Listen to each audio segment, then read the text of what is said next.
Han, magkano isang baso? 20. 20? Sa mapa. Saan tayo? Saan tayo ngayon?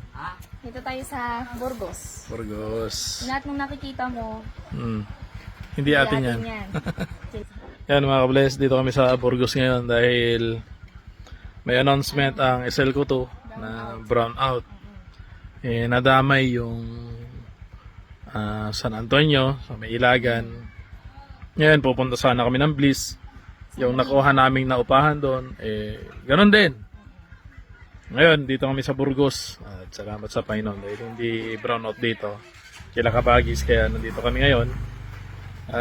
Kasi kawawa yung mga bata kapag walang electric fan. So, hanggang mamayang hapon dito kami sa may Burgos. Yan. Ingat po kayong lahat. So, sa mga, buti na lang walang pasok yung mga bata. Kasi kawawa naman sila pag sobrang init. At napakarami ding tao ngayon sa Abuan, no? Sa may ilog. Yan, so ingat tayong lahat at uminom na maraming tubig para may iwasan ng heat stroke. Yan. God bless po sa inyo lahat.